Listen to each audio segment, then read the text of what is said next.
Assalamualaikum warahmatullahi wabarakatuh. Langsung sahabat dari lantai dasar Masjid Nasional Al-Akbar Surabaya. Inilah 107,5 SAS FM dan live video streaming kami di sasfmsurabaya.net, bermanfaat, menghibur dan syar'i. Selamat siang bagi Anda semua sahabat. Di edisi kali ini ya, kita berjumpa di program Muslimah dan Islam. Saya Alik A3, sahabat di Gatekeeper, ada Ilham Bahar Syah. Dan tema yang kita angkat untuk edisi kali ini sahabat, yaitu terkait kisah keluarga Nabi dalam Al-Quran. Ini ada dalam Quran surat At-Tahrim ya. Ya, nanti akan kita bahas lebih lanjut ayatnya berapa begitu ya. Nah, Anda silakan buka ya surat At-Tahrim itu ya. Dan narasumber kita telah hadir di studio. Alhamdulillah Ustazah Dr. Hajah Mutimah Faidah MAG. Beliau dari Komisi Pemberdayaan Perempuan MUI Jawa Timur. Dan beliau sahabat sebagai dosen di UNESA. Kita sapa terlebih dahulu. Assalamualaikum Ustazah. Waalaikumsalam warahmatullahi wabarakatuh. Alhamdulillah kabar baik ini Ustazah ya. Alhamdulillah. Ya, senang sekali perjumpaan pertama kita ini. Iya. Iya, biasanya dengan Mbak Diana ya. Dan saya senang sekali nih. Alhamdulillah. Kemudian temanya juga cocok nih buat Pak Ali ini. Oh gitu ya. Oh, gitu. Karena nggak spesifik untuk muslimah ya, Muslimah, tetapi ya. juga untuk para suami ya. Bagaimana membangun sebuah keluarga sehingga keluarganya lepas dari riak-riak. Ternyata keluarga Rasulullah juga ada riak-riaknya begitu. Riak-riak ini maksudnya permasalahan Betul, gelombang-gelombang ya. kehidupan yang setiap keluarga mestilah Pasti menghadapi itu semua. Jadi bagaimana cerdas untuk lewati riak-riak gelombang-gelombang tadi. Gitu. Nah, sebenarnya tipsnya sudah ada dalam At-Tahrim itu ya. Iya. Rujukannya ada di sana ya kalau ada masalah. Oke, seperti apakah nanti pembahasannya? Silakan bagi Anda nanti yang ingin bertanya-tanya sahabat terkait tema yang kita bahas ya, kisah keluarga Nabi dalam Al-Quran. Silakan Anda sampaikan di telepon kita 8297299, SMS dan juga WA kita di 0812306345. Baik Ustazah, kalau kita buka-buka Quran surat At-Tahrim ini ada apa saja di dalamnya nih Ustazah? Iya, jadi surat At-Tahrim, kalau At-Tahrim itu sendiri kan diambil dari ayat pertama gitu, karena Allah menegur Rasulullah, menegur Nabi, ya ayuhan Nabi lima tuharrimu ma ahallallahu lak tabtaghi mardhat azwajik wallahu ghafurur rahim. Wahai Nabi, kenapa engkau haramkan sesuatu yang dihalalkan oleh Allah karena engkau hendak mendapatkan ridho dari istri-istrimu gitu. Sesungguhnya Allah itu Maha Pengampun dan Maha Penyayang. Kalimat At-Tahrim diambil dari kalimat lima tuharrimu ma. Kenapa engkau mengharamkan? Engkau mencegah dari sesuatu yang dibolehkan sama Allah. Oke, untuk mengetahui apa sih yang diharamkan oleh Rasul kepada dirinya, gitu ya. Karena mengharapkan agar istri-istrinya itu pada ridho, istri-istrinya pada nggak berengkrengan, istri-istrinya nggak pada ribut rame. Permasalahan apa sih, begitu? Maka, sebentar Ustazah, ini betul. kalau dari sini nih, ini disebut istri-istrimu. Iya, betul. Istri-istrimu ya. Azwaj. Kalau satu zauj ya, zaujah. Kalau ini azwaj berarti nggak hanya satu tapi beberapa istri. Berarti ini ditujukan hanya pada orang-orang yang punya beberapa istri. Tidak, artinya begini, kasus yang terjadi pada Rasulullah kan kita ketahui bahwa Rasulullah memang memiliki hanya dengan Khadijah ya, dia satu istri, kemudian setelah Khadijah wafat beliau beristri beberapa. Kalau kita lihat di dalam sejarah tarikh itu ada 12 ya, ada 12 para istri. Bagaimana seorang nabi mengatur mekanisme gitu ya, pengelolaan manajemen bilik-bilik cinta dari istri Rasulullah itu kan memang butuh sebuah manajemen kolbu yang luar biasa begitu. Dan inilah kemudian Rasulullah diuji oleh istri-istri Rasul yang salah satunya memang kasak kusuk terhadap permasalahan tertentu. Kemudian ngomong masalah ini kok Rasul lebih senang sama ini, kita kok begini lah. Itu terjadi pada istri Rasul. Sehingga kemudian bukan berarti bahwa apa yang ada dalam Al-Quran ini hanya fokus kepada mereka yang berpoligami gitu ya. Tidak, tetapi ini ibrah ya. Ibrah bagaimana suami memperlakukan istri dengan cara yang baik dan bijaksana, dan juga bagaimana istri itu punya mulut yang mampu mengendalikan. Jadi kalau dianggap ini rahasia loh mah, cuma kita berdua, ya cuma kita berdua, nggak kemudian diceritakan ke temannya rahasia loh ya cuma kita berdua, ini cerita lagi, jadilah ini rahasia umum begitu. Ya. Baik. Jadi terkait mengharamkan apa yang Allah halal, ini maksudnya mengharamkan apa ini? Oke. Berarti untuk mengetahui apa sih sebenarnya yang diharamkan oleh Rasul kepada dirinya, padahal itu adalah sesuatu yang mubah, kita merujuk kepada asbabun nuzul. Asbabun nuzul itu sebab diturunkannya Al-Quran. Dan inilah menjadi salah satu hikmah kenapa Al-Quran itu diturunkan lebih dari 20 tahun, karena memang untuk menjawab permasalahan-permasalahan yang terjadi. Sehingga Al-Quran itu kan kontekstual untuk seluruh zaman. Permasalahan apa di dalam kehidupan itu terjawab. Salah satunya ada 2 riwayat ya ini ya Pak Ali ya, terkait dengan seperti apa sih yang diharamkan oleh Rasul. Riwayat yang pertama adalah Rasulullah ke rumah salah satu istrinya, yaitu dalam satu riwayat dikatakan Zainab, beliau meminum madu. Oke. Kemudian madu itu ternyata berasal dari lebah, yang lebah itu pemakan buah-buahan yang kurang sedap gitu loh ya, buah-buahan yang beraroma tidak enak begitu. Kemudian dari saudara Rasulullah ke Hafsah. Kemudian Hafsah mengatakan, "Wahai Rasul, kenapa bau mulutmu tidak enak, tidak sedap begitu, tidak menyenangkan begitulah." Kemudian habis dari Hafsah Rasulullah ke Aisyah, dan Aisyah mengatakan komentar yang sama. "Wahai Rasul, kenapa kamu habis minum apa kau gitu ya, wahai baginda, aromanya kau tidak sedap." Kemudian Rasulullah mengatakan, "Demi Allah, aku akan mengharamkan madu yang ku minum tadi untuk selamanya." Ini riwayat yang pertama begitu, cuma dilemahkan oleh yang lain. Kemudian riwayat yang kedua ini adalah kaitannya dengan Maria Al-Qibtiyah.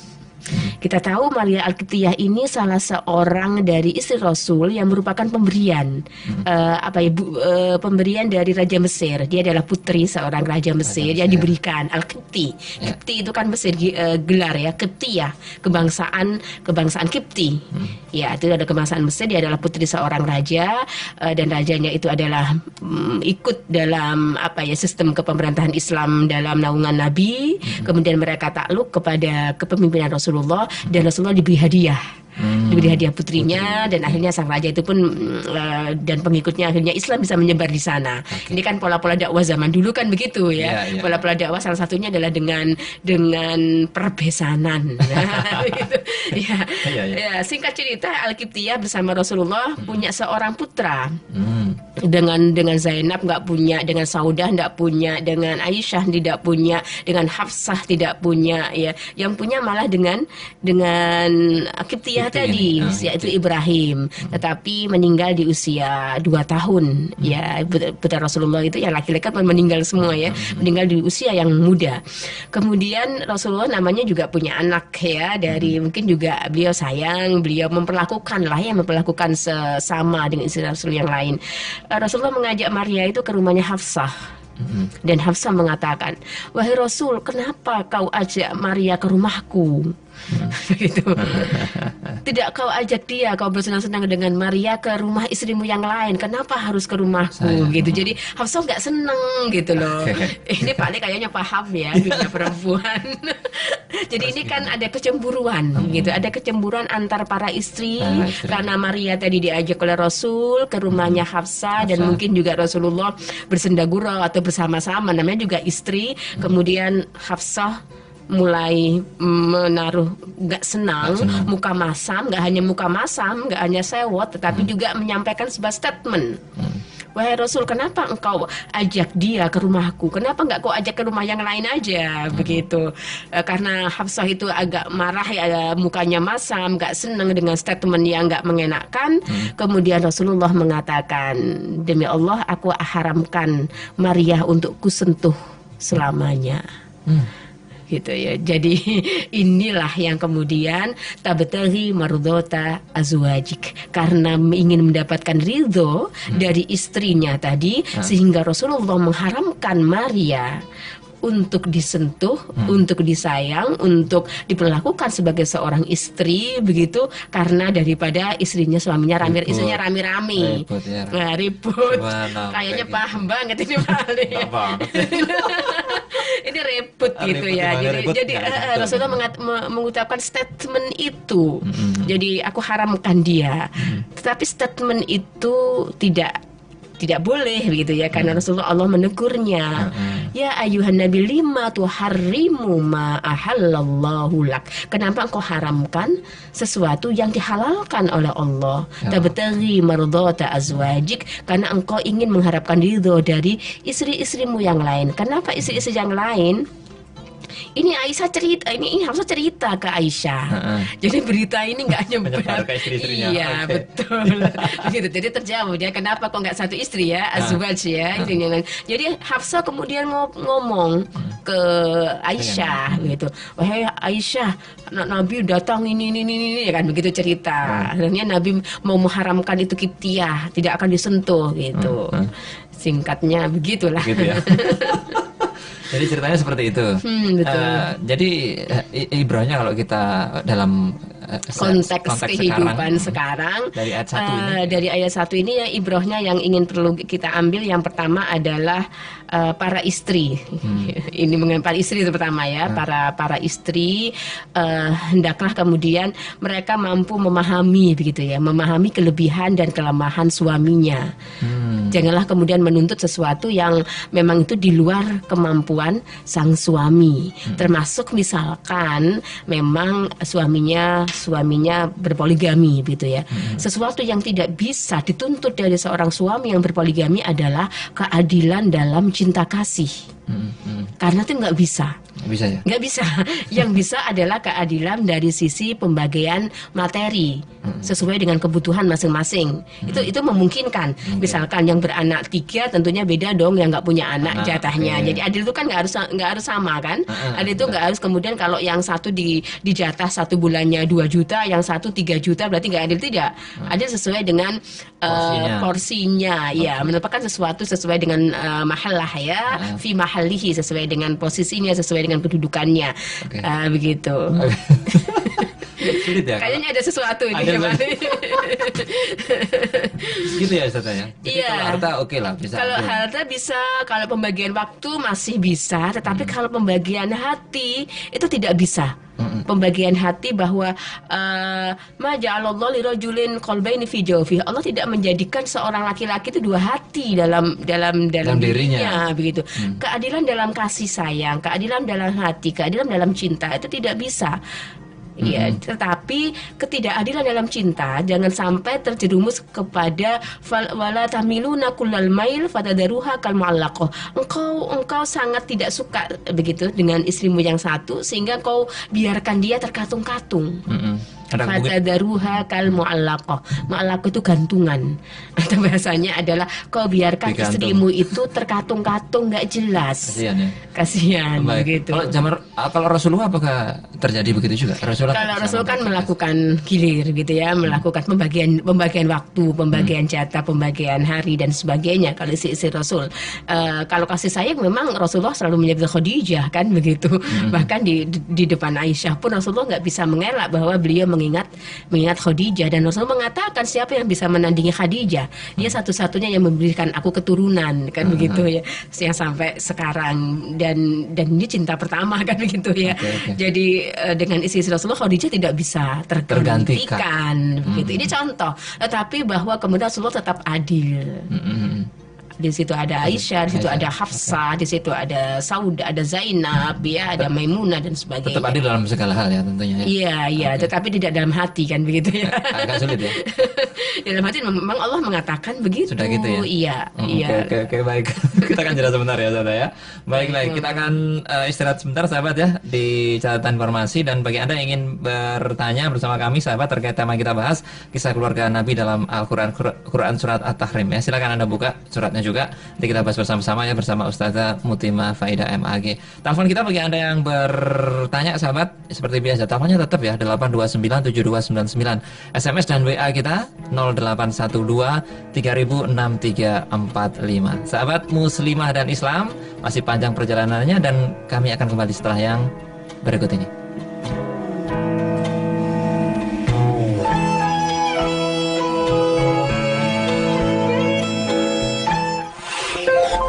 Catatan informasi. Berita pertama, sahabat dari Banyuwangi, BKN menyatakan inovasi Banyuwangi jadi inspirasi di daerah lain.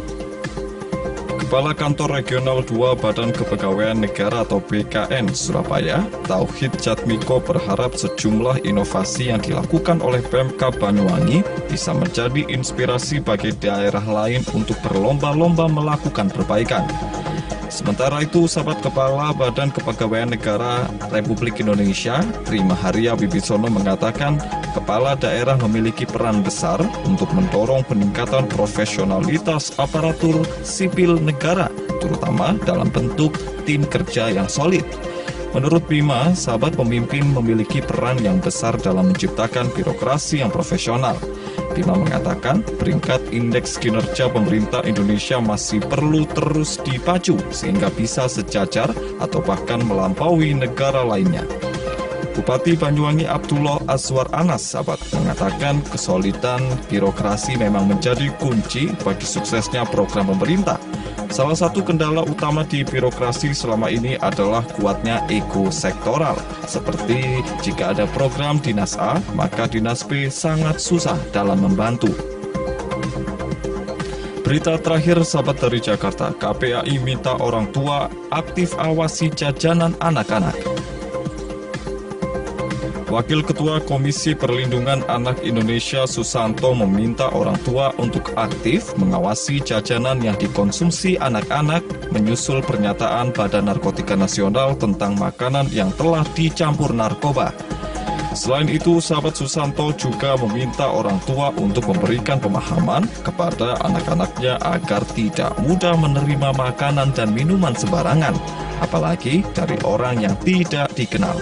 Susanto menyatakan sahabat modusnya adalah warung-warung di sekitar sekolah TK yang telah dibiayai oleh sindikat narkoba untuk memberikan campuran pada berbagai makanan dan minuman yang akan dijual dengan tujuan agar anak-anak kecanduan dan bisa menjadi pangsa pasar narkoba selanjutnya. Sebelumnya, sahabat Kepala BNN Budi Waseso mengatakan pihaknya menemukan 5 kasus makanan dan minuman yang dikonsumsi anak-anak usia TK yang telah dicampur atau terkontaminasi narkoba. Demikian tadi sahabat informasi yang diambil dari antara jatim.com dan republika.co.id. 107,5 SLAS FM, bermanfaat, menghibur, syar'i. Sampai kita kembali di program talk show interaktif ya, Muslimah dan Islam. Tema kita sahabat, kisah keluarga Nabi dalam Al-Quran. Ini ada dalam Quran surat At-Tahrim ya. Tadi ayat 1 baru kita bahas untuk Anda. Dan kita masih bersama narasumber kesayangan kita semuanya, Ustazah Dr. Hajah Mutimah Faidah MAG.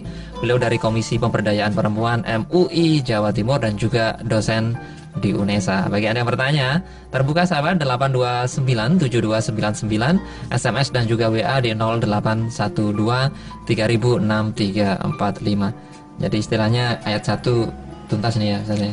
Tadi dari sisi istri ya, Istri, okay. Bahwa istri tidak boleh menuntut sesuatu yang memang tidak bisa, ya tidak dimampui oleh sang suami. Jadi harus paham ya kapasitasnya masing-masing. Sama juga sang suami jangan juga karena ingin disayang sama istri, kemudian dia melakukan sesuatu yang pokoknya istri sayang.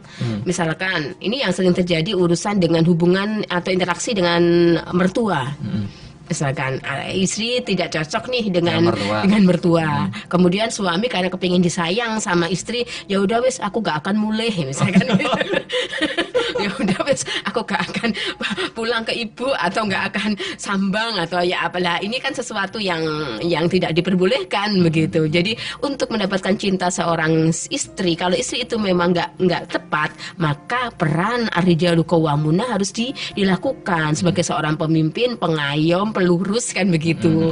Ya bagaimanapun surgaku ada di ibuku misalkan. Bagaimana aku nggak mengunjunginya, bagaimana aku tidak menyayanginya, bagaimana aku tidak memberikan sebagian rezekiku kepadanya. Ini perlu disampaikan, nggak asal kemudian mengikuti begitu. Karena fenomena yang di masyarakat itu ada juga suami penurut kepada istri. Istilahnya kemudian perkumpulan apa itu? Suami-suami takut istri. Iya betul. Walaupun itu istilah yang tentunya nggak benar ya, nggak tepat secara keseluruhan. Tapi ada juga fenomena yang kemudian istri nyetirnya luar biasa sehingga kemudian suami ngikuti aja irama dari irama istri. keinginan. Jadi di sini kemudian peran qawwam itu ya, peran pemimpin dalam rumah tangga. Ketika memang istri itu kurang tepat, kurang bijak dalam sikapnya, maka suami harus meluruskan, menegaskan. Ini peran sebagai seorang pemimpin, Pemimpin kan, atau begitu. suami harus bertindak. Harus Ketika bertindak, istri kurang betul. tepat dalam Iya, keputusan, gitu. karena memang tidak ada orang yang sempurna. Jadi Ustazah, kalau misalnya dalam keluarga ini mungkin banyak ya Ustazah ya. Mhm. Jadi istri yang memegang kendali itu Kayaknya Pak Alik mulai membaca fenomena ini. itu sebenarnya ideal apa enggak sih Ustazah? Ideal apa tidak itu? Jadi kan begini, ibarat kalau kita naik bis atau naik mobil saja ya, suami ada di supir, istri ada di samping. Pasti istri akan bilang ya kiri ya ngarep ono truk ya, hati-hati ya bokong ya, misalkan gitu ya. Ibu-ibu ya nyebrang ya, Oke, artinya dia ngomong gitu kan. Artinya begini, ini adalah satu irama, yang satu itu juga pegang kendali, yang satu memberikan informasi, memberikan saran, memberikan masukan, kan begitu. Tetapi kemudian excuse ininya ya, iya betul, itu ada tetap suami. Tetap suami. Keputusannya ya, ininya eksekusinya adalah tetap suami. Jadi kalau fenomenanya sekarang banyak wanita yang mengendalikan rumah tangga, itu sangat tergantung bagaimana rumah tangga awal dibangun. Ketika rumah tangga awal dibangun itu istri sangat dominasi, ini akan keterusan. Begitu ya. Akan keterusan, akhirnya kemudian suami ya udah pokoknya mama deh. Apa-apa tergantung mama istri. ada yang urus, pokoknya aku cari duit udah wes gitu. Padahal tidak seperti itu. Suami mencari nafkah sekaligus dia yang menentukan arah rumah tangga itu kemana. Tetapi menentukan arah rumah tangga berdasarkan juga rembukan saran bareng-bareng begitu. Tetapi keputusan tetap di suami. Harusnya seperti itu ya. Harusnya seperti itu. Harus. Kalau yang Mas Ali lihat Kasus, tadi ya, kasus memang banyak dan juga memang banyak ya, Ustazah juga lihat ya. saya merasakan bahwa laki perempuan yang akhirnya ambil peran yang luar biasa. Bisa juga karena memang style perempuan itu kan nggak serantanan gitu ya. Kadang si suaminya rada-rada Kalau suami itu kan cepat gitu. dia lebih tenang begitu ya, lebih tidak gerusa-gerusu ngambil keputusan. Kalau perempuan kan nanggus kan begitu. Jadinya pola-pola seperti itu yang akhirnya kemudian Baik. Agar mencapai ideal bagaimana nih Ustazah? Agar tadi agar mencapai ideal, maka sebenarnya malam hari di saat kemudian semuanya istirahat gitu ya, suami istri itu kan berada di kamarnya begitu kan, lepas dari anak-anak semua, disitulah kemudian mereka harus ngerembuk gitu, ngobrol, menyampaikan, mengalukan evaluasi hal-hal apa yang atau tidak harus di kamar ya, dimanapun di waktu senggang disampaikan, komunikasi, menyampaikan sesuatu. Jadi jangan sampai kemudian istri itu melakukan apapun suaminya nggak tahu. Misalkan pinjam uang di bank, jalan sendiri, mentang-mentang banknya nggak nuntut suaminya ini misalkan ya harus tanda tangan, kredit, nyicil ya ini. Waduh, aku pengen kursiku pengen baru, nyicil misalkan, hal-hal yang kecil saja, tapi kan kemudian ini akan numpuk mengalami pembengkakan keuangan, akan terjadi kemudian gonjang-ganjing karena banyak cicilan. Nah, hal-hal seperti ini kan memang perlu disampaikan, didiskusikan. Pak, gimana kalau aku nyicil ini? Cicilanmu wis piro? Biasa suami lebih ini, cicilanmu wis piro, sabar sih, mesti gitu. Iya, hal-hal yang seperti ini jadi harus didiskusikan, dirembukan bersama. Oke. Artinya keputusan apapun itu akhirnya keputusan bersama, tidak ada yang saling menyalahkan. Keputusan bersama. Baik. Kalau melihat kasus misalnya si suami ini agak lambat ya, si istri tadi nggak serantan. Iya, yang 140 km per jam, 100 km per jam. Kalau kayak gitu gimana ya sebagai muslimah mengatur suami yang mungkin agak lambat begitu dalam mengambil keputusan? Bisa disampaikan, tetapi kemudian harus perlu bahwa dia setuju gitu. Pak, ini nggak bisa ditunda-tunda, Pak. Gimana kalau ini? Tapi ada persetujuan begitu, sehingga tidak kemudian ketika terjadi sesuatu saling menyalahkan. Jangan sampai begitu. Iya. Jadi artinya begini loh, apapun itu atas persetujuan, atas keputusan bersama, bahwa percepatan itu butuh, misalkan ya itu dirembukan secara bersama. Oke. Gitu. Intinya komunikasi ya lagi. Komunikasi ya untuk menyelesaikan, untuk memutuskan hal-hal yang itu sangat urgen dalam rumah tangga. Kalau misalnya jauhan tetap bisa ya? Nah, Iya, sekarang kan bisa semuanya gratis ya. Ya baik, jadi itu kita lanjut Ustaz. Betul, iya. Ayat Jadi ayat 1 tadi karena Rasulullah melakukan sesuatu yang harusnya beliau tidak melakukannya karena istrinya itu adalah halal, akhirnya Allah berfirman di dalam ayat yang kedua, qad faradallahu lakum tahillata aymanikum wallahu maulakum wa huwal alimul hakim. Sungguh Allah telah mewajibkan kepadamu membebaskan diri dari sumpahmu dan Allah adalah pelindungmu dan Dia Maha mengetahui, Maha bijaksana. Di sini kemudian Rasulullah memerintahkan Rasulullah untuk melakukan kafarat terhadap sumpah. Kafaratu aimanikum. Jadi kan Rasul bersumpah, demi Allah aku tidak akan menyentuhnya untuk selamanya. Padahal dia adalah istrinya yang sah. Iya. Maka Allah mengajarkan bagaimana solusi dari hal ini. Solusinya adalah Rasulullah melakukan kafarah. Kafarah itu peleburan, membatalkan sumpah. Membatalkan sumpah. Bagaimana kafaratnya? Kafaratnya itu di dalam Al-Quran dijelaskan ada 3 tahapan ya. Yang pertama adalah membebaskan, memberi makan 10 orang miskin. Kemudian yang kedua membebaskan budak. Ya. Berapa itu? Budak seorang aja. Oh, seorang ya? Satu orang budak. Ya, membebaskan budak 1 orang saja. Kemudian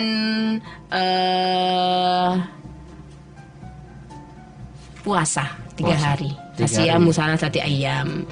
Fa kafaratuhu it'amu asyarati masakin min awsati ma tut'imuna ahlikum aw kaswatum aw tahriru raqabah. Faman lam yajid fasyamu salasati ayyamin. Ya, jadi kalau kamu mampu maka lakukanlah asyarati masakin, it'amu asyarati masakin, memberi makan 10 orang miskin, atau fatahriru raqabah, membebaskan seorang budak. Faman lam yajid jika kalian tidak menemukan itu atau tidak mampu itu, fasyamu salasati ayyam. Yang pertama dan yang kedua itu kaitannya dengan kemampuan finansial kan. Memberi makan, memberi pakaian 10 orang miskin sesuai dengan standar yang dia bisa. Itu kan masalah finansial. Kemudian yang kedua membedakan budak itu juga masalah finansial. Jika tidak kuasa fasyamu salasati ayyamin, maka dia berpuasa 3 hari berturut-turut sehingga kemudian dia keluar dari sumpahnya itu. Nah, yang bisa kita lihat dalam kehidupan sekarang itu adalah mudahnya suami bersumpah kepada istrinya. Misalnya gini, wes pokoknya aku gak gelem demo awakmu gitu ya. Demi Allah gitu, gak dipikir. Malam-malam gremet-gremet ya gitu ya. Ini contoh tanpa ya.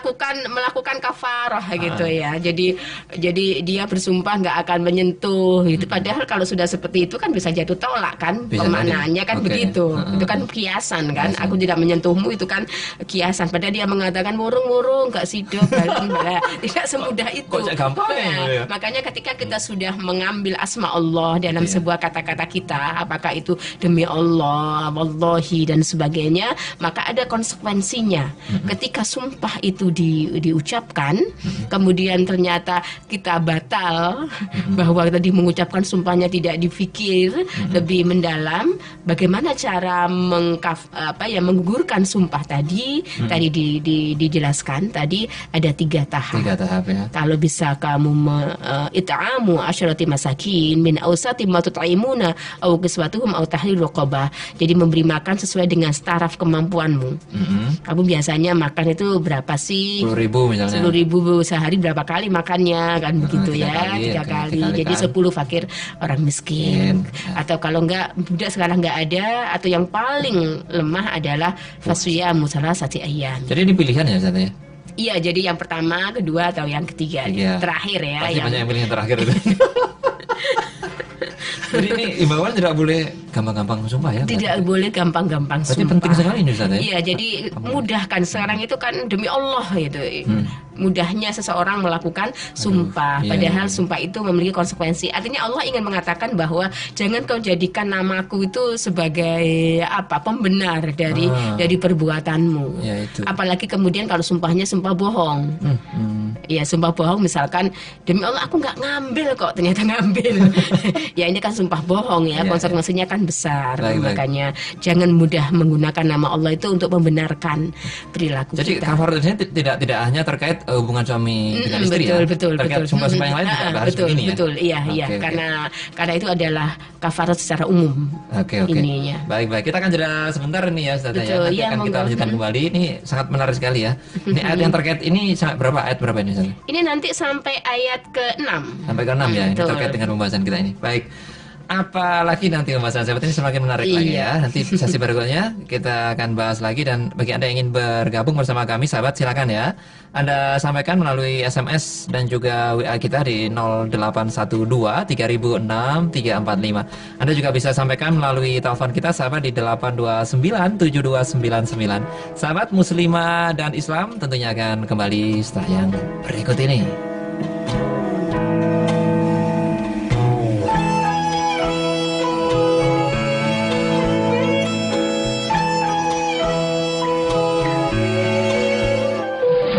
Selesaikan masalah dengan ibadah. Umroh memberi pahala dan penyelesaian masalah kehidupan. Tetapkan umroh bersama Andalus Nusantara Travel. Biaya mulai 23 jutaan untuk visa, manasik, tiket pesawat dan konsumsi masakan Indonesia, plus ziarah menyusuri sejarah Islam. Souvenirnya istimewa termasuk perangkat umroh, sehingga Anda tinggal berangkat dan ibadah dengan khusyuk. Bahkan Anda tidak perlu repot mengurus bawaan di bandara karena telah ditangani secara profesional, gratis. Penerbangan maskapai berkelas seperti Garuda Indonesia dan Saudi Airlines. Pemberangkatan jamaah lebih 2 kali sebulan sehingga Anda mudah merencanakan jadwal umroh. Andalus menyediakan dana talangan umroh didukung Bank Jatim Syariah. Informasi pendaftaran Andalus Nusantara Travel, Raya Menganti Biyung 93C Surabaya. Telepon 0317675564 dan 081231573733. Pesan ini dipersembahkan Andalus Nusantara Travel didukung Hudaibiyah Travel, Andalus Group. I know that this life is only finite. The good and the bad times will be left behind. Allahu Akbar, Allah Maha Besar. Detak jantungku dari namamu menuntunku di jalanmu.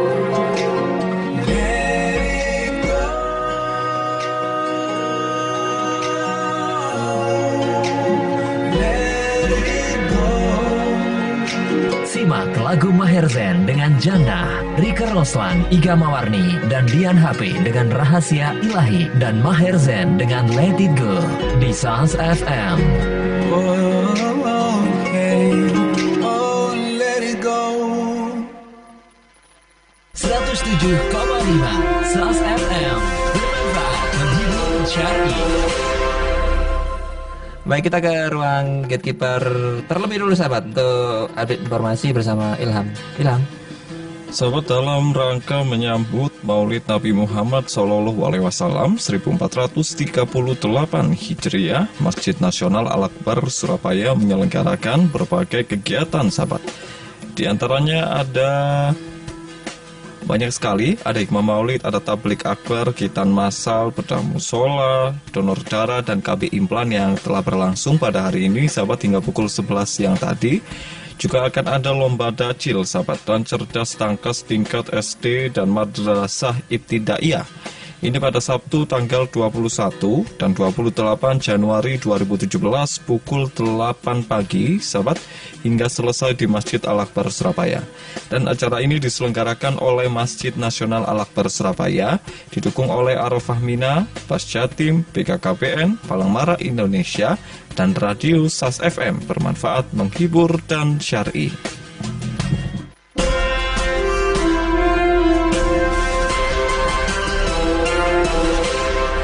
Kita kembali sama di Muslimah dan Islam, bahasan yang sangat menarik ya, yaitu tentang kisah keluarga Nabi dalam Al-Quran. Ini ada dalam Quran Surat At-Tahrim ya. Kita masih bersama Ustazah Dr. Hajah Mutimah Faidah MAG. Beliau sahabat dari Komisi Pemberdayaan Perempuan MUI Jawa Timur. Dan juga beliau sebagai dosen di UNESA. Bagi ada yang bertanya, 8297299, SMS dan juga WA di 0812306345. Mohon maaf Ustazah, ini sudah ada yang tanya ya. Kita langsung jawab dulu ya Ustazah ya. Satu persatu pertanyaan. Pak Yarzi. Wah, Bapak nih yang tanya nih. Ustazah, apakah dulu waktu Nabi Muhammad menikah dengan Siti Khadijah atas dasar rasa cinta? Dan bagaimana dengan pernikahan dengan istri-istri yang lain? Apakah semua itu juga atas dasar cinta? Lalu apa definisi cinta yang sebenarnya menurut sudut pandang Islam? Oke. Karena saya masih bingung mengartikan definisi cinta. Karena cinta mudah datang dan pergi. Oh. Puitis banget ini, betul, ini pengalaman betul ya. Ustadz Yarzi. Pak Yarzi menanyakan bagaimanakah Rasulullah menikah dengan Khadijah. Kalau kita lihat riwayat sejarahnya bahwa Rasulullah menikah dengan Khadijah itu bukanlah Rasulullah yang meminang seorang Khadijah, bukanlah Rasulullah yang kemudian awalnya tertambat hatinya kepada Khadijah, tetapi Khadijah lah yang tertambat hatinya kepada Rasulullah, kan begitu. Karena setelah pasca perjalanan ke Syam bersama Maisarah, Maisarah seorang laki-laki yang pekerjaannya Khadijah, Maisarah bercerita bahwa selama perjalanan dia menemukan beberapa keunikan, keanehan-keanehan yang luar biasa. Ada awan yang menaunginya di kala panas terik, begitu. Kejujuran Muhammad yang luar biasa, sampai kemudian Khadijah melihat ini bukan laki-laki biasa, tapi ini adalah seorang laki-laki yang luar biasa. Artinya Khadijah tertarik kepada Nabi Muhammad tidak hanya karena fisik ya, bukan karena tampilan fisik ya, tetapi karena akhlak, karena karakternya, kejujurannya, kemudian juga kepemimpinannya dan sebagainya, itu yang menjadikan Khadijah itu terpesona. Inilah kemudian jatuh hati, cinta dibangun karena akhlak ya, cinta karena sesuatu yang tidak bersifat semu gitu. Karena Khadijah menawarkan dirinya, kan begitu. Aradat Khadijah nafsaha lin Nabi gitu. Khadijah menawarkan dirinya kepada Rasulullah. Kemudian Rasulullah juga melihat bahwa Khadijah adalah seorang laki-laki perempuan yang usianya sudah tua sebenarnya, tetapi dia baik, ya punya kepemimpinan yang luar biasa, seorang yang terkenal, dan beliau melihat potensi Khadijah yang luar biasa. Akhirnya Rasulullah menerima pinangannya. Artinya begini, untuk menikah tidak harus modal cinta 100% ya. Cinta itu bisa dibangun setelah terjadinya pernikahan. Tetapi bahwa ada modal, apakah itu 1%, ada rasa simpati kepada seseorang yang akan kita cintai, itu harus. Begitu. Jadi harus begini, tidak bisa kemudian kita menikah harus dengan orang yang kita cintai full cinta. Tidak bisa jadi kita menikah seseorang hanya satu sisi yang kita simpati kepadanya, kesabarannya, misalkan ya, komitnya terhadap Islam misalkan gitu. Tapi ini modal ini yang harusnya dipupuk pasca pernikahan, dibesarkan pasca perkawinan, karena ketika sudah terjadi pernikahan maka Allah ridho bahwa kita membangun cinta dengan wanita atau dengan laki-laki yang telah dipilihkan oleh Allah, telah dihalalkan oleh Allah. Itu konsepnya begitu. Gitu. Jadi antara Rasulullah dan Khadijah ini sama-sama jatuh hati itu dari sisi karakternya, karena akhlaknya yang dibangun, yang dimiliki. Dan karakter akhlak itu kan tidak bisa sehari dua hari ya. Ini kan bangunan yang proses yang panjang. Artinya Khadijah dan Rasulullah melihat sesuatu yang lebih dari sekedar apa yang bisa dilihat dari kasat mata. Gitu. Dia adalah brilian tapi belum terasah begitu. Betul. Ya, artinya begini, kadang seseorang menikah karena melihat brilian yang sudah mencorong gitu, yaitu berupa tampilan fisik. Tetapi brilian yang belum kelihatan, berupa karakter yang itu yang sebenarnya abadi, bisa menyelamatkan cinta sampai pada akhirnya, ini yang kadang tidak bisa terekam begitu. Rasulullah dan Khadijah melihat itu, melihat akhlaknya ya, akhlaknya, karakternya, bukan bungkusnya, bukan bungkusnya. Jadi apakah Rasulullah menikah dengan cinta? Ya. Tentunya menikah dengan cinta, sama ada rasa istri-istri yang simpati. Kemudian cinta itu dibangun pasca pernikahan. Bagaimana dengan istri-istri yang lainnya? Apakah Rasulullah juga menikah dengan cinta? Ya, ketika kita membahas tentang bagaimana poligami yang dilakukan oleh Rasulullah terhadap istri-istrinya, ini menjadi kajian yang sangat menarik bagi kalangan orientalis ya, untuk menghancurkan Islam itu sendiri. Ternyata Muhammad itu begini. Tapi kalau kita petani satu-satu. Saudah. Saudah ini adalah seorang wanita yang sudah sepuh, yang sudah tua, tetapi dia tidak memiliki siapapun. Dia membutuhkan pengayoman, dia membutuhkan perlindungan. Bahkan kemudian Saudah pernah suatu saat berkata kepada Rasulullah, wahai Nabi, la tutalliqni la tutalliqni, janganlah engkau talak aku, janganlah kau ceraikan aku cukuplah aku berikan kepada istrimu yang lain. Artinya begini, wahai Rasul, udahlah, aku nggak usah diulei, gak apa-apa. Aku ke oleh giliran gak apa-apa, yang penting aku tetap menjadi istrimu begitu. Artinya dia ingin mendapatkan pengayoman. Kita akan melihat bagaimana kondisi perempuan pada zaman Nabi. Ya, perempuan pada masa jahiliyah itu kan posisinya sangat rendah gitu ya. Betul. Kemudian Rasulullah hadir mencoba untuk membangkitkan posisi perempuan itu bertahap kan begitu. Ketika istri Saudah ini kemudian tidak dinikahi oleh Rasulullah, dia tidak bisa dia tidak memiliki pengayoman. Dia membutuhkan pendamping yang menguatkan akidahnya. Sampai-sampai kemudian dia tahu diri bahwa dia sudah tua, sudah renta, tidak bisa memberikan apapun ya secara biologis kepada Rasulullah, dan dia tawarkan, wahai Rasul, asal kau jangan talak aku hari-hari aku berikan kepada istrimu yang lain. Ini sebuah statement dari Saudah. Artinya gini, aku jadi istrimu tapi aku kecak jane ya Gus kayak iso lapo-lapo gitu ya. Tapi jangan kau talak aku gitu. Jadi kalau kita petani satu-satu begitu ya. Oke. Ada Saudah, kemudian juga ada Maimunah begitu ya. Ada Maimunah yang kurang lebih juga sama janda dari para sahabat yang syahid ya. Kemudian dia membutuhkan perlindungan, dia membutuhkan usianya juga tua di atas 60-an. Kan begitu. Yang muda kan hanya Aisyah, kemudian Hafsah gitu ya. Zainab, yang lainnya kan di usia-usia yang sangat sudah tidak produktif ya, sudah menopause dan begitu. Kemudian janda dia minta dinikahi, memang dia tawarkan dirinya. Apa yang dia tawarkan? Apa yang dia tawarkan? Artinya dia membutuhkan seseorang yang bisa dan bahkan Rasulullah mengatakan siapa yang mau nikahi, para sahabat dibegitukan kan, nggak ada yang mau.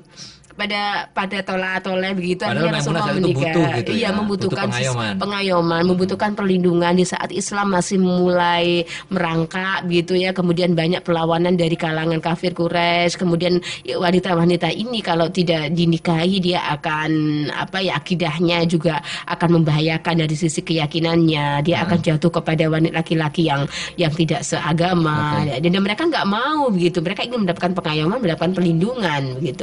Baik. Jadi karena itulah cinta dimulai di sana. Karena cintanya Rasulullah menikahi dari Saudah maupun Umar. Ini dua saja, belum kita baca. Masih panjang ini ya. Jadi ada Ummu Salamah, ada Zainab gitu ya, ada Maria Al-Qibtiyah, ada Juwairiyah, ada Sofia, ada 12. Ada 12 istri Rasul. Yang intinya yang muda itu Aisyah, Zainab sama Hafsah ya. Iya. 3 itu ya. Baik. Jadi intinya ini yang terakhir menjawab dari pertanyaan Pak Yarji tadi ya. Berarti cinta itu sebenarnya dalam Islam itu apa? Oke, kalau kita lihat merujuk dalam surat An-Nisa ya, fankihu ma taba lakum minan nisa'i masna wa thulatsa wa ruba. Fankihu, wahai para laki-laki, nikailah ya, yang engkau cintai, wanita-wanita yang engkau cintai, masna 2, 3 atau 4 ya, fa in khiftum fa wahidatan aw la ta'dilu. Jadi kalau kalian takut enggak bisa berlaku adil, maka satu saja. Tapi dasar dari ayat itu adalah fankihu ma taba lakum, nikailah wanita yang engkau sukai. Suka, toba, yang engkau cintai, kan begitu ya. Artinya untuk menikah memang seseorang harus memiliki rasa simpati, rasa suka, rasa cinta terhadap figur yang akan dinikahi, karena ini menjadi modal dasar dalam pernikahan. Artinya memang untuk menikah harus ada modal dasar cinta. Walaupun modal dasar cinta tadi tidak harus full 100%. Artinya mungkin masih merangkak karena nggak kenal kan, mungkin belum tahu kepribadiannya. Dan inilah yang nanti dipupuk dalam kehidupan rumah tangga. Setelah akad itu baru Iya. Apakah cinta itu akan layu dan sebagainya? Kalau cinta itu diikat oleh cinta karena Allah, gitu ya. Apa itu cinta karena Allah? Kita mencintai suami kita karena dialah yang memang berhak kita cintai. Dia yang dihalalkan oleh Allah dengan nama Allah melalui akad nikah, dan kita mencintai istri kita itu juga karena Allah. Saya yakin cinta ini tidak akan tergerus oleh zaman. Cinta ini nggak akan terbujarkan oleh waktu dan keadaan. Karena masing-masing pasti akan mengalami proses layu kan. Yang dulu cantik, akhirnya kemudian menjadi keriput, yang dulu kemudian stylenya itu bodinya bagus, kemudian akhirnya menjadi perubahan-perubahan, pembengkakan dan sebagainya. Tetapi cinta yang setelahnya adalah sakinah mawaddah warahmah. Mawaddah warahmah itu sudah sakinah, itu sudah di atas cinta. Karena di situ ada ketentraman, ada kenyamanan, tidak lagi sebuah cinta yang beraroma fisik, tetapi juga sudah merupakan cinta yang beraroma batin. Begitu. Baik, cinta beraroma batin dan juga karena akhlak tadi itu ya. Betul, iya. Cinta akhlaknya itu yang utama begitu Ustaz. Baik, kita akan jeda sebentar Ustaz ya. Nanti akan kita lanjutkan kembali. Kita akan jeda dulu sahabat. Namun bagi Anda yang ingin bertanya, masih ada kesempatan ya. Silakan sampai pukul 2:30 nanti di telepon kita 8297299, SMS dan juga WA kita di 0812306345 juga bisa Anda manfaatkan. Muslimah dan Islam akan kembali sahabat, tentunya setelah yang berikut ini.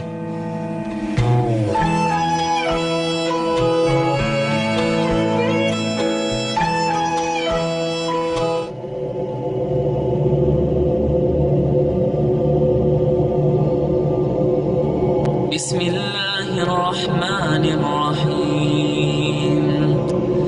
Dengan nama Allah yang Maha Pengasih, Maha Penyayang.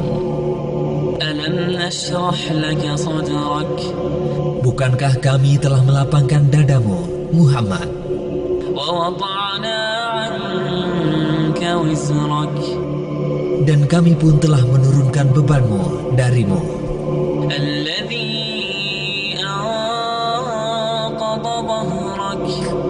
Yang memberatkan punggungmu. Dan kami tinggikan sebutan namamu bagimu.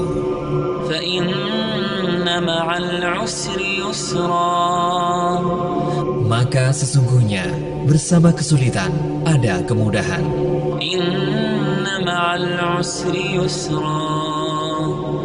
Sesungguhnya bersama kesulitan itu ada kemudahan.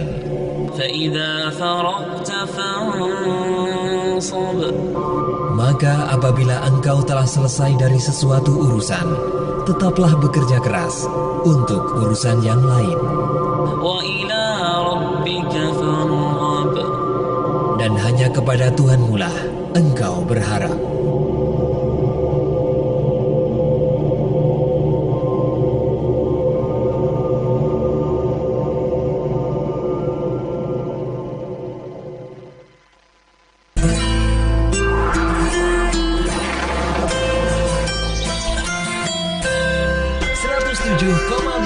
Sos FM, sejuk bermakna.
Berkawan denganmu.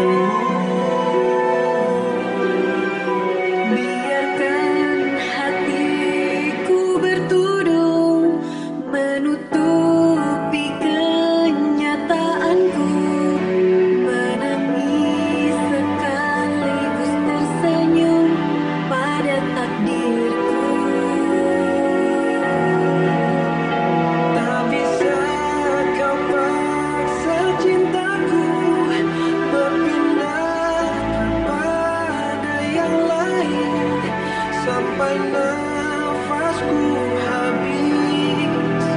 Ku mau denganmu.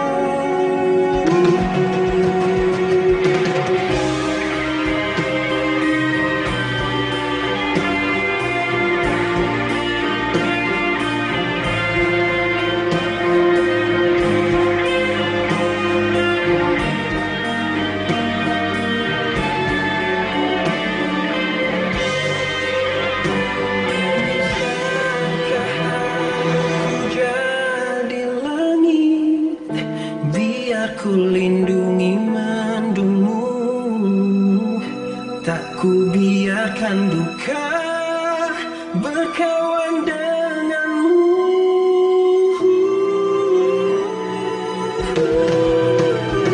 Biarkan hatiku bergumul menutupi kenyataanku, menangis sekaligus tersenyum pada takdirku. Tak bisa kau paksa cintaku berpindah kepada yang lain sampai nafasku habis. Ku mau denganmu. Inilah surga yang ku rindukan, memastikan kau baik-baik saja. Walaupun kita tak bersama lagi, kenallah aku cinta.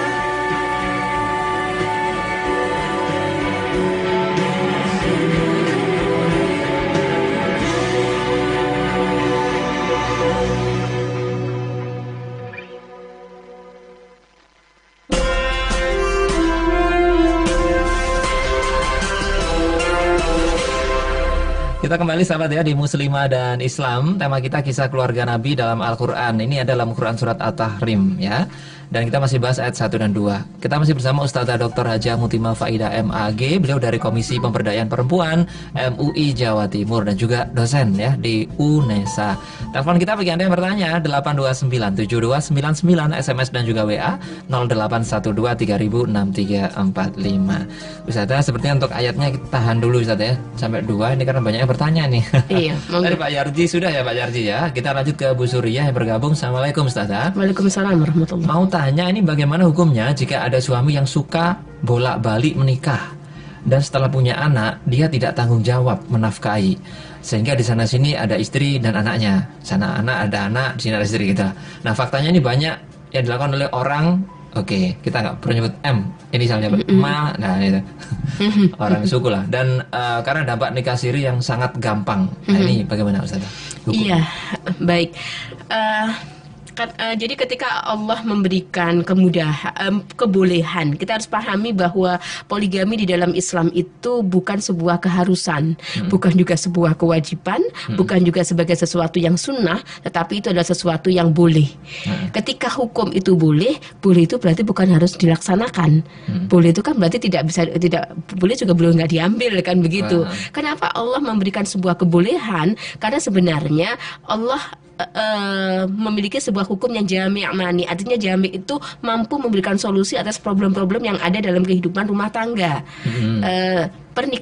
Pernikahan poligami itu sebenarnya merupakan solusi ketika pernikahan monogami menghadapi masalah, menghadapi permasalahan, tidak ada mawaddah warahmah, tidak ada kepemenuhan batin dan sebagainya, maka solusinya adalah dengan poligami. Sehingga kalau saya mengatakan bahwa asas pernikahan dalam Islam itu monogami, asas pernikahannya, karena kita merujuk di dalam ayat fankihu ma thaba lakum itu kan, minan nisa'i masna wa thulatha wa ruba'. Fa in khiftum alla ta'dilu fawahidah. Jika kalian khawatir untuk tidak mampu berlaku adil, maka satu saja. Maka berarti satu saja ini adalah dasar, pondasi bahwa pernikahan dalam Islam itu dibangun atas asas monogami. Bahwa ketika dalam pernikahan monogami itu ada hal yang tidak bisa terselesaikan, misalkan dia tidak memiliki keturunan, gitu. Misalkan sang istri kemudian sakit yang tidak bisa memenuhi kebutuhan biologisnya, apakah Islam membolehkan zina? Kan tidak.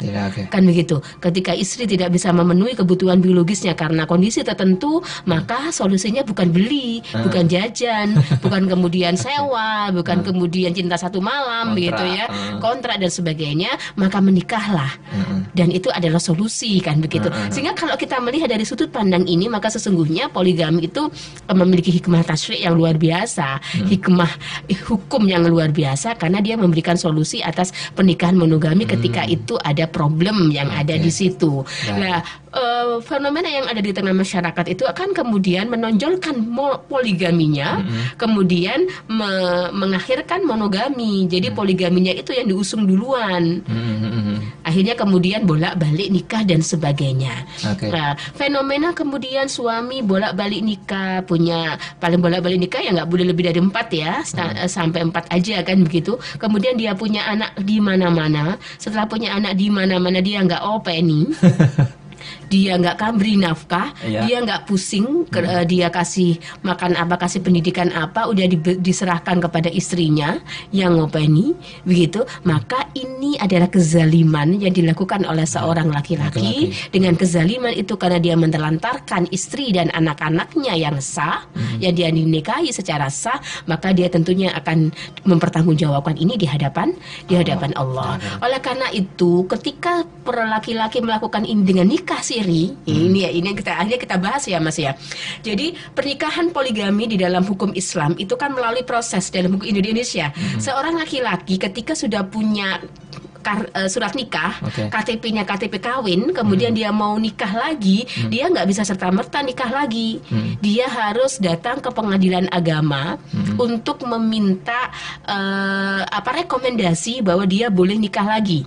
Itu kalau nikah yang kedua, ketiga atau keempat, nikahnya nikah resmi, punya surat begitu, maka disebutkan dengan rekomendasi kebolehan nikah poligami. Nah, ketika rekomendasi ini sang istri pertama dipanggil, ibu, ini setuju nggak? Ini ya setuju, boleh nggak? Kemudian dikasih surat bahwa si istri sudah datang, sudah setuju, ada sama, maka dia boleh melakukan poligami. Surat ini menjadi dibawa ke KUA, kemudian KUA karena ada surat persetujuan ini, rekomendasi ini dari pengadilan, baru dilakukanlah pernikahan. Dan nikahnya nikah sah secara agama, punya secara hukum Indonesia ya, dia punya akte nikah, anaknya juga nanti bisa bisa punya legal.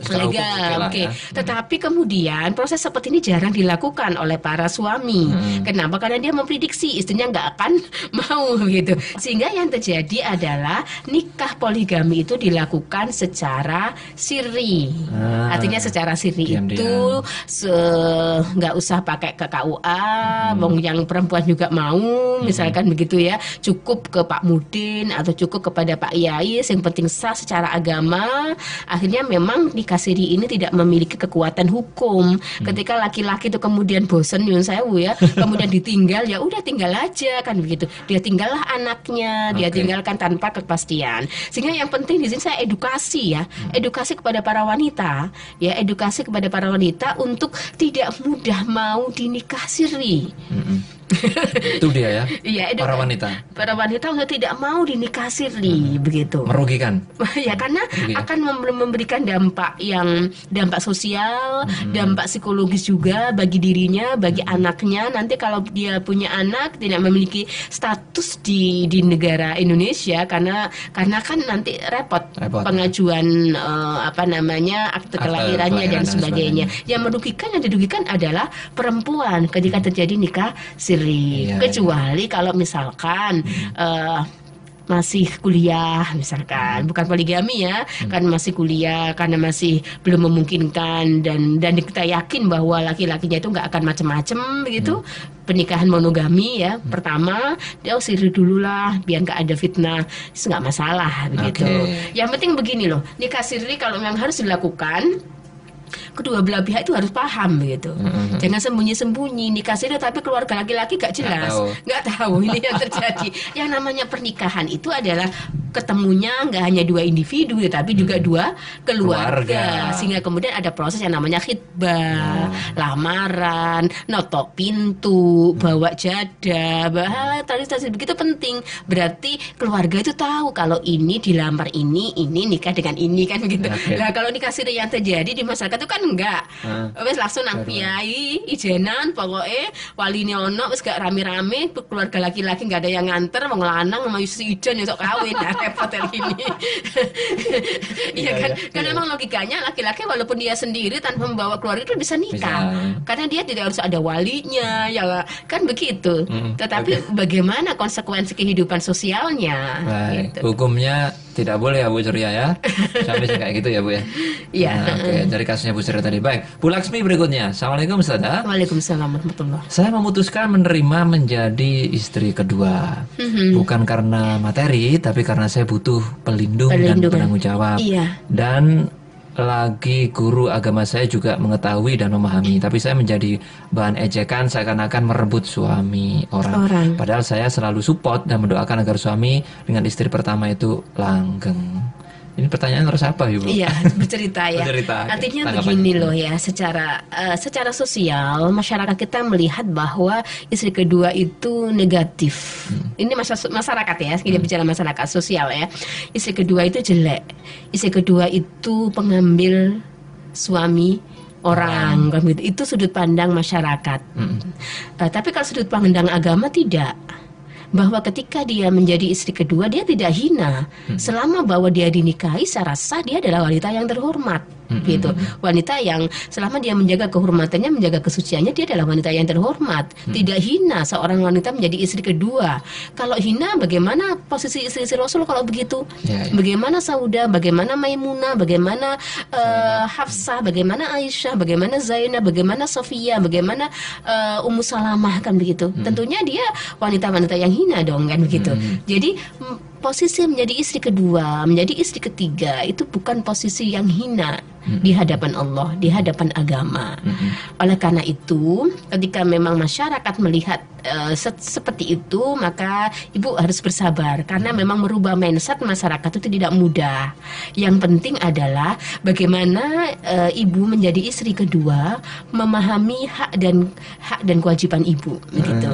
Artinya bahwa suami harus adil, suami kemudian tetap memberikan haknya kepada istri yang pertama, juga istri yang kedua, dan seperti itu. Jadi tidak kemudian mengambil alih gitu dalam tanda kasar ya, mengambil alih kemudian apakah itu berupa perhatian ya dan sebagainya. Jadi harus tetap memahami bahwa harus ada perimbangan yang bijak, perimbangan yang adil antar istri-istri, dan itu adalah kewajiban suami untuk menegakkannya. Gitu. Jadi ibu tidak usah merasa hina, tidak usah merasa rendah diri begitu ya, karena memang di hadapan Allah tidak masalah gitu seorang menjadi istri yang kedua. Oke, asal syah ya. Asal sah dan juga tetap kemudian tidak tidak meminta sesuatu yang bukan haknya gitu. Misalnya apa itu? Misalkan kalau gilirannya memang modelnya seminggu di sini, seminggu di sana, misalkan karena kerjanya. Contoh misalkan kalau zaman Nabi kan sehari di sini, sehari di sana kan begitu. Misalkan kalau kerjanya mulai Senin sampai Jumat.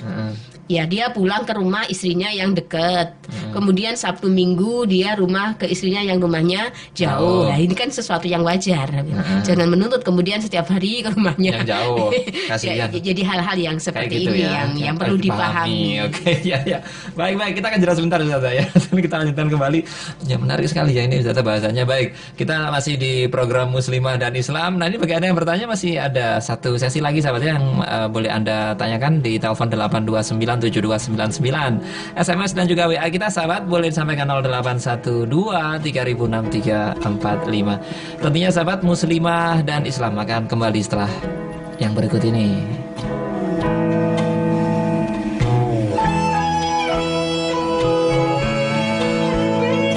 Tiga lagu original soundtrack film Surga yang Tak Dirindukan. Ralinsa, Cinta ini seperti kasih Aisyah dan baginda. Elemen,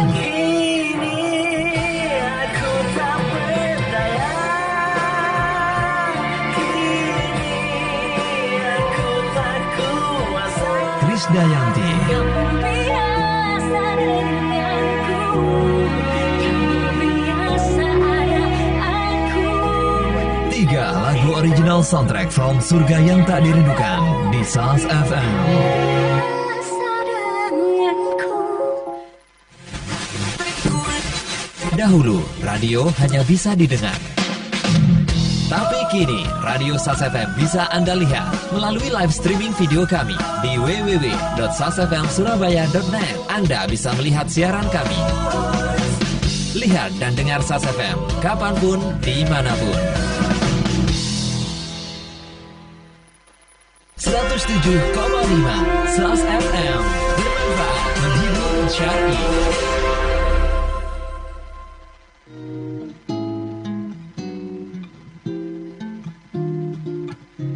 Baik, sampai kita di sesi yang terakhir ya di program Muslimah dan juga Islam. Kita masih mengangkat tema kisah keluarga Nabi dalam Al-Quran. Baik, kita langsung jawab pertanyaan yang sedikit menumpuk ini ya. Sedikit tapi menumpuk, berarti agak banyak ya.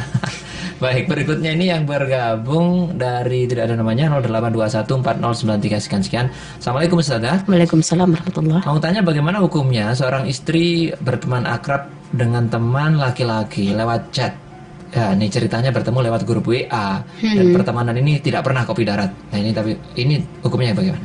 Oke, ini fenomena yang marak ya sekarang dengan sosial media itu. Kadang-kadang kemudian kita masuk di grup-grup teman-teman lama, cinta bersemi kembali setelah sekian tahun dan macam-macam ya. Padahal kita sudah punya suami, punya istri, dan memang menggunakan sosial media butuh kecerdasan ya. Artinya butuh kecerdasan itu bahwa itu adalah media kita yang pegang untuk kita gunakan untuk apa? Untuk menjalin silaturahim, menjalin komunikasi, menjalin interaksi, dan itu boleh secara agama. Karena memang kita diciptakan untuk berbeda-beda, berbangsa-bangsa, bersuku-suku untuk saling mengenal. Salah satu media untuk saling mengenal adalah melalui sosial media. Itu sebenarnya media saja. Jadi medianya nggak salah, tetapi bagaimana penggunaannya? Kaitannya kita sudah punya suami, kemudian kita intens gitu ya, berakrab-akrab ria, bercanda-canda ria, lewat chat, lewat WA, dengan teman laki-laki yang lain. Jadi begini, dalam interaksi lelaki dan perempuan itu ada interaksi yang memang halal, boleh. Ketika itu interaksinya urusan-urusan yang bersifat umum, hal-hal yang bersifat diskusi umum. Tetapi kalau sudah melewati hal-hal yang bersifat pribadi, privasi, lebih dalam, itu ada batas bahwa tetap dia adalah ajnabi. Dia adalah ajnabi atau orang luar. Apalagi kalau ini mengambil sepertiga dari waktu kita. Artinya waktu yang harusnya itu untuk anak-anak, waktu yang itu harusnya untuk suami, kemudian akhirnya itu tersita. Karena saya menemukan fenomena di kamar tidur misalkan, mohon maaf, di kamar yang harusnya suami istri itu ya merasakan indahnya kehidupan suami istri, mereka pegang handphone sendiri-sendiri. Ada yang gitu ya? Iya, dia gitu, cerita gitu. Asik dengan sendiri-sendiri, bahwa mereka berada dalam satu ruangan tetapi alone together. Iya, sendiri dalam kebersamaan dengan pikirannya masing-masing. Yang satu dengan teman lamanya, yang satu Oleh karena itu begini Ibu, bahwa komunikasi interaksi dengan teman itu boleh, tetapi tetap dibatasi. Saya harap Ibu yang mulai membatasi diri. Artinya jam berapakah berkomunikasi itu layak? Ya, artinya di atas jam 10 stop. Ya, karena malam hari saya yakin pembicaraannya sudah beda. Gitu ya. Cenderung berbeda begitu ya. Jadi jangan memberikan hak hak yang harusnya kita berikan kepada suami, kepada anaknya, kita berikan kepada yang lain. Jadi Ibu mumpung belum terlanjur jauh, segera untuk mulai memproteksi diri, membatasi dari durasinya, dan juga kemudian isinya dibatasi, kontennya, begitu, waktunya, timingnya juga perlu ditata, di-manage dengan cerdas. Mari kita menjadi muslimah, ibu-ibu yang mulia. Betul. Baik, Pak Rafiq bergabung. Bunda, tolong diterangkan karakter masing-masing istri Rasulullah. Ya, gitu aja. Wah, ini banyak ini. Banyak ini, gak habis ini. Iya, tapi begini, isi Rasulullah itu, kalau Khadijah kita tahu ya bahwa beliau memang membackup dakwah Rasulullah luar biasa. Kemudian kalau isi Rasulullah yang lain, karena memang ini ada 12 karakternya, memang kalau kita kelompokkan, ada yang memang isi Rasulullah itu dinikahi untuk agar dia memiliki pengayoman, pendamping dan sebagainya. Tapi kalau di dalam Al-Qur'an yang kita bahas dalam surah Tahrim ini ada aktor gitu ya. Ada 2 aktor mungkin yang menarik yang mungkin ditanyakan. Yang pertama adalah Aisyah dan yang kedua adalah Hafsah. Ada 2 aktor istri Rasul yang membuat Rasul sampai bingung gitu ya, sampai geleng-geleng kepala, sampai kemudian Rasulullah hendak menceraikan itu kalau mereka tidak, kalau kita ayat bawahnya ya, tapi kita nggak nutut nih kayaknya. Itu sampai Rasulullah mau menceraikan berdua keduanya, jika mereka tidak mau bertaubat, tidak mau kemudian memilih dunia ataukah memilih Allah dan Rasulnya, sampai seperti itu. Jadi karakter Hafsah memang dia suka bercerita, dia suka ngerumpi gitu ya, hal-hal yang Rasulullah mengatakan ini jangan ceritakan kepada yang lain. Kemudian ceritakan sampai kemudian Rasulullah tahu dari mana, Allah yang ngasih tahu. Sampai Saudah mengatakan, loh kok ngerti? Rasulullah mengatakan naba'ani Allahul alimul khabir, yang ngasih tahu aku adalah Allah yang maha mengetahui, begitu. Jadi karakter Aisyah ya, Hafsah itu memang dia suka, pada umumnya perempuan ya, suka cerita, suka sharing, suka ngerumpi begitu. Iya, hal-hal yang memang harusnya dijaga rahasianya, kemudian dia bocorkan kepada yang lain. Kalau karakter Aisyah dia pencemburu kan. Dia memang pencemburu yang memang masih paling muda, paling belia, dan dia lah yang gadis. Kalau yang lainnya kan semuanya janda. Hafsah juga janda, semuanya janda, hanya Aisyah yang gadis. Dia pencemburu dan dia juga sama, masih karakternya masih sama dengan Hafsah. Sampai kemudian dalam kasus ini Aisyah mengatakan, aku nggak akan memandang Rasulullah sampai dia mau bercerai dengan Maria Al-Qibtiyah, dan sebagai dikatakan begitu. Jadi tekanan kepada Rasulullah begitu luar biasa yang dilakukan oleh Aisyah dan Hafsah.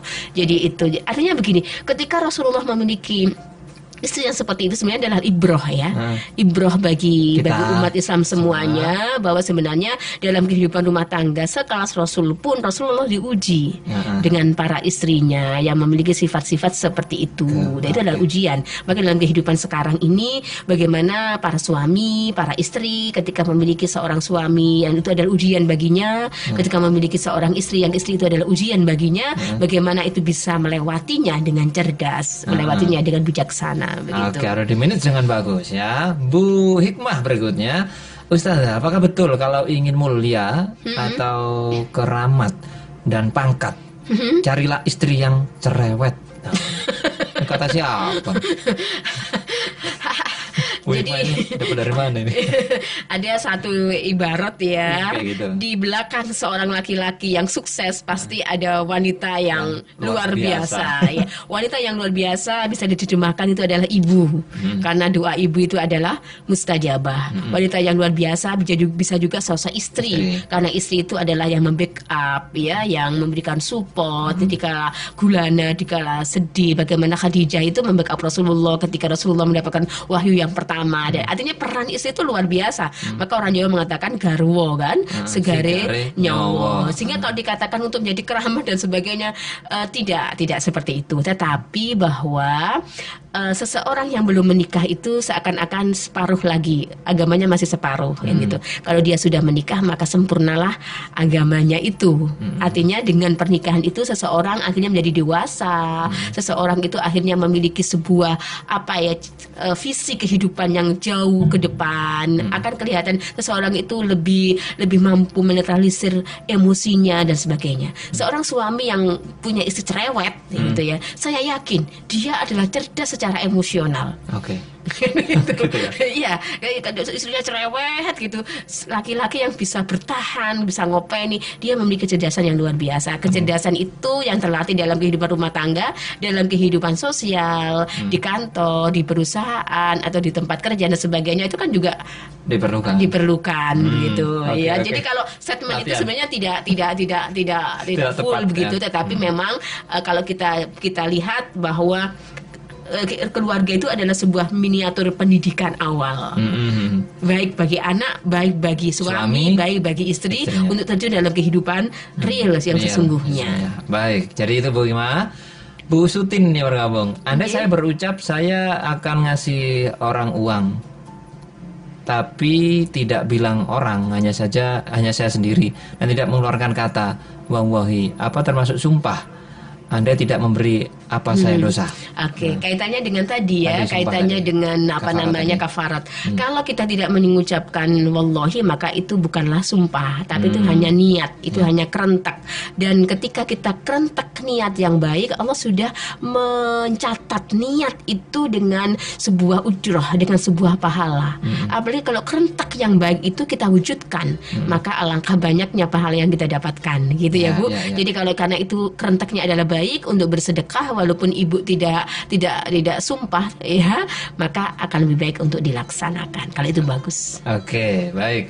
Berikutnya 0896 sekian ya. Saat Khadijah dinikahi Rasulullah status gadis atau janda, Ustaz? Tadi Oke, kita bahas ya. statusnya janda ya, karena beliau berusia 40 tahun, kemudian beliau mengelola sebuah bisnis yang lumayan besar, dan dia adalah tokoh pemuka pada masanya. Oke. Jadi Baik, seperti itu ya, janda. Nah, berikutnya ini tidak ada namanya, Mbak Umwa juga. Assalamualaikum, Ustaz. Waalaikumsalam warahmatullahi. Apa hak istri yang sudah dicerai suami tapi belum punya anak?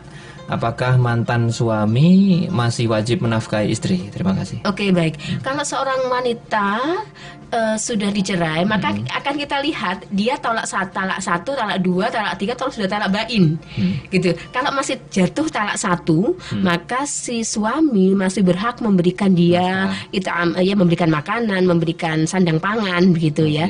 Kemudian talak 2 juga masih. Tapi kalau sudah talak jret, sudah talak bain, artinya tidak bisa dirujuk, tidak bisa kembali, kecuali kalau si perempuan tadi menikah dengan laki-laki lain, kemudian balenan, jadi harus ada muhallil, ya. Maka itu tidak ada kewajiban untuk memberikan nafkah. Jadi kewajiban memberi nafkah pada saat masih talak 1, talak 2. Kalau sudah talak 3, sudah jatuh jebret, maka sudah tidak ada kewajiban karena nggak ada anak ya. Oke, itu dia. Baik, berikutnya ini. Oh, Pak Yarji ya, gabung lagi ya. Apa saja kan larangan-larangan dalam Islam yang harus dihindari ketika istri sedang hamil? Apakah benar kalau istri sedang hamil itu tidak boleh membangun atau merenovasi rumah? Dan apakah benar kalau istri sedang hamil tidak boleh membunuh hewan? Bagaimana jika tidak sengaja? Iya, baik. Ini kaitannya dengan klenik kalau begini ya Pak Yarzi. Iya. Baik, apakah ada larangan ya istri yang hamil itu? Secara agama tidak ada. Tidak ada larangan bahwa istri hamil itu nggak boleh ini, nggak boleh ini, nggak boleh ini. Tetapi anjuran misalkan ketika istri hamil, perbanyaklah kamu yang tirakat itu suaminya, bukan istrinya. Karena istrinya kan boleh tirakat ya. Karena dia untuk menjaga kondisi ini, ya suaminya yang harus berpuasa, suaminya yang ibadah, suaminya yang memperbanyak mendekatkan diri kepada Allah agar janin yang dikandungnya secara spiritual, secara ruhiyah itu sudah terdidik. Jadi di situ ada pendidikan pranatal, termasuk juga ngelus-ngelus perutnya, mendoakan di perut sang istri dan sebagainya, memperlakukan istri dengan sangat penuh kasih sayang. Karena biasanya wanita yang hamil itu dia butuh perhatian. Muncullah kemudian konsep nyidam. Dan nyidam itu nggak ada sebenarnya. Sebenarnya nggak ada. Tapi karena dia butuh perhatian, dia butuh kasih sayang, suaminya Bang Toyib nggak pernah pulang. Akhirnya macam-macam lah minta-mintanya kan begitu. Sebenarnya itu strategi aja. Mas. Jadi strategi supaya dapat Strategi perhatian aja, kan? iya. Jadi kalau orang idam tuh sebenarnya kurang perhatian. Kurang perhatian. Dia Sebenarnya ya. minta perhatian lebih, tapi tadi suaminya nggak perhatian, sehingga dia aneh-aneh saja karena dia juga pernah hamil. Gitu ya. Kalau diperhatikan pasti nggak ngidam ya. Begitu. Gitu ya. Kemudian apakah ada larangan? Tidak ada secara agama. Tidak ada larangan A, B, C, D, E dan sebagainya. Apakah nggak boleh merenovasi rumah, membangun rumah, pindahan rumah? Itu adalah ilmu titen-titen orang Jawa.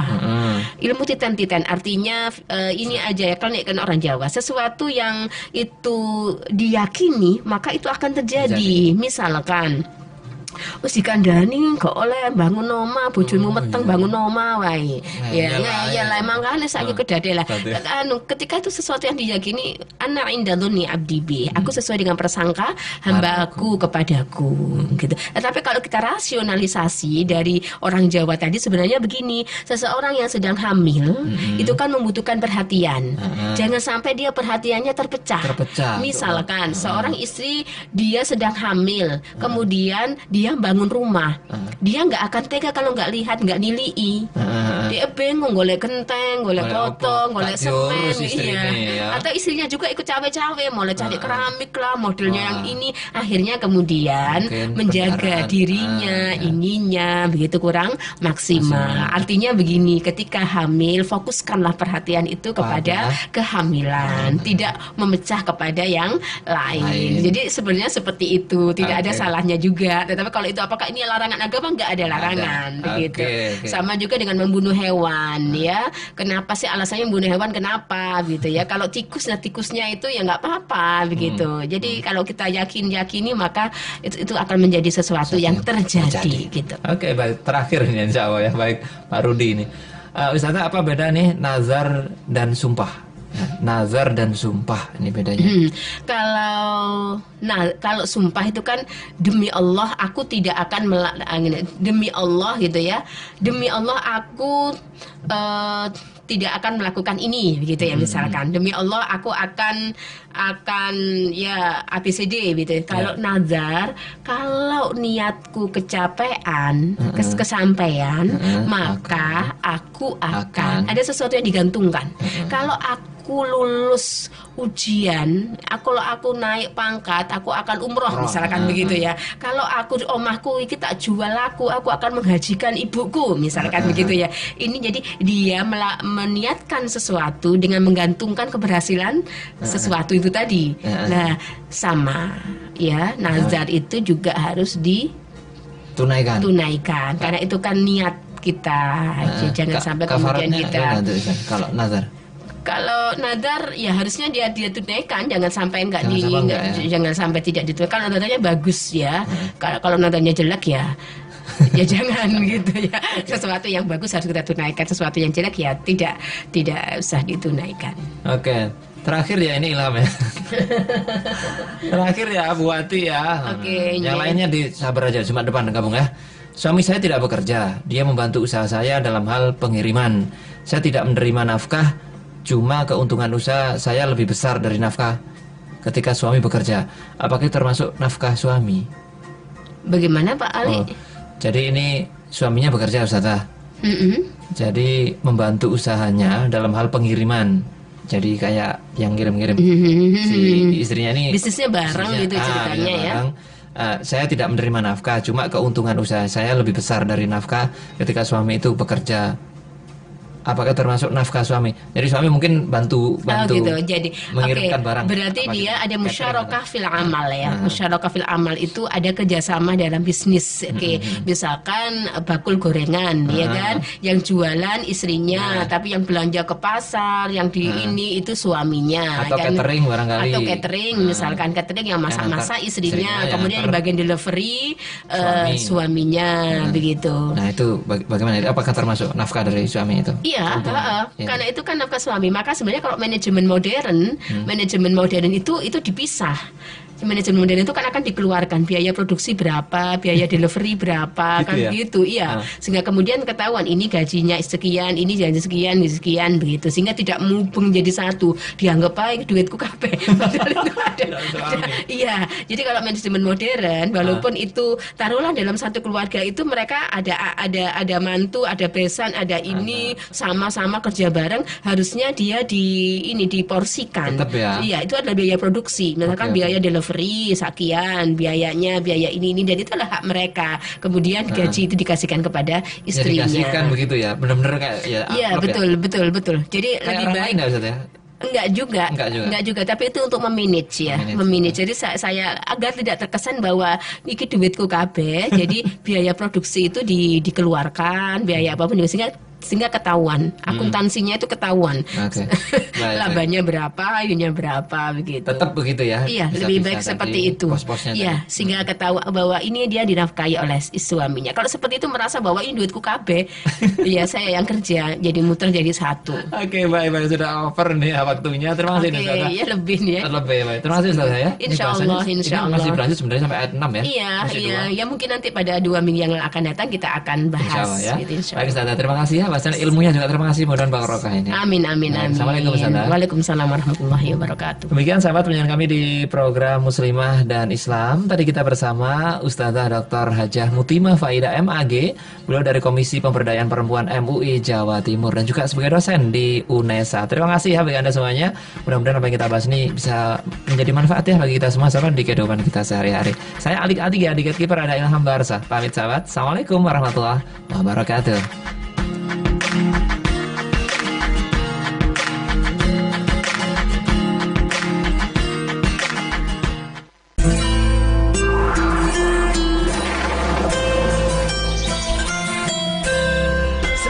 .5 SARS FM, sejuk bermakna.